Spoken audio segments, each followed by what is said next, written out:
کا شعور ملا ہے. سبحان اللہ. حضرات آپ پوری دنیا انسانیت کی تاریخ پڑھتے چلے جائیے, انسانیت کی تاریخ کا جائزہ لیجئے کہ جب بھی انسان سیدھے راستے سے بھٹکا, جب بھی انسان نے خدا کو بھول کر, بڑی توجہ سننا, جب بھی انسان نے خدا کو بھول کر غیروں کے سامنے اپنی پیشانی کو ٹیکا, جب بھی انسان سیدھی راہ سے بھٹک کر غیروں کے سامنے ماتھا ٹیکنے لگا, تب اللہ رب العزت نے پروردگار عالم نے دنیا میں کسی نبی اور رسول کو بھیجا.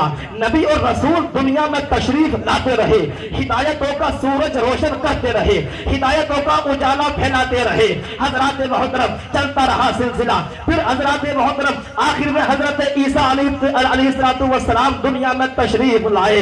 جب یہ حضرات محترم حضرت عیسیٰ علیہ السلام اللہ رب العزت نے ان کو نبی بنا کر اس دنیا میں مبعوث فرمایا, انہوں نے بہت بندوں کی ہدایت کی. آخر میں لوگوں نے انہیں ایک کمرے میں بند کر دیا.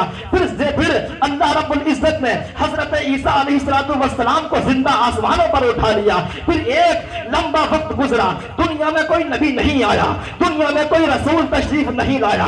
بہت لمبا عرصہ گزر گیا, یہاں تک کہ 500 سال کا ایک لمبا زمانہ گزر گیا, دنیا میں کوئی نبی رسول تشریف نہیں لایا.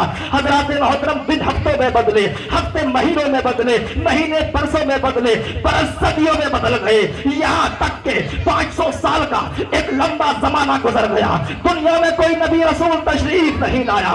پوری دنیا اندھیروں میں ڈوبتی چلی گئی, پوری دنیا میں اندھیروں کی پرتیں چڑھتی چلی گئی, پوری دنیا میں شرک کے سوا کچھ نظر نہیں آتا تھا, پوری دنیا میں کفر کے سوا کچھ نظر نہیں آتا تھا. تاریکی پر تاریکی, ظلمت پر ظلمت, اندھیرے پر اندھیرا. حضرات محترم جس طرف نگاہ اٹھا کے دیکھتے تھے اس طرف تاریکی ہی تاریکی نظر آتی تھی. یہ دنیا انسانیت چیخ پڑی, مولا پروردگار عالم, آخر یہ ہمارے سینے پر اندھیروں کا بسیرا کب تک رہے گا, آخر یہ ہمارے سینوں پر اندھیروں کی آندھیاں کب تک چلتی رہے گی. مولا پروردگار عالم کسی ایسے کو بھیج دے جو دنیا میں ہدایتوں کا سورج روشن کر دے. مولا کسی ایسے کو بھیج دے جو اندھیروں کا سینہ چاک کر کے دنیا میں روشنی ہی روشنی پھیلا دے. مولا کسی ایسے کو بھیج دے جو دنیا میں اندھیروں کا خاتمہ کر دے, ہر طرف نور کی بارش کر دے.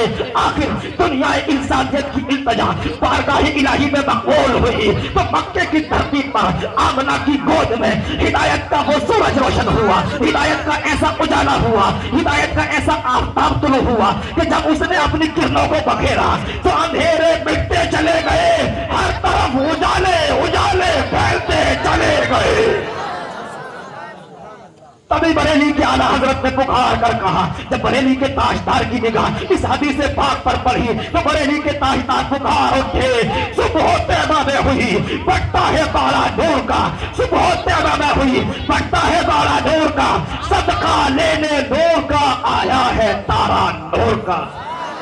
کیسے نہ پھیلتے اجالے, آنے والا نور کیسا ہے, آنے والا نور. حضرات معراج کی وہ رات کہ جب اللہ رب العزت نے حکم فرمایا کہ جبرائیل زمین پر جاؤ اور میرے محبوب کو دولہا بنا کر کے میری بارگاہ میں لے آؤ. حضرات محترم جبرائیل ابھی چلنے لگے, رب نے حکم فرمایا اے جبرائیل تنہا نہ جانا, اکیلے نہ جانا, بلکہ میکائیل کو بھی ساتھ لے لو اور 1,40,000 فرشتوں کی نورانی بارات لے کر جاؤ اور میرے محبوب کو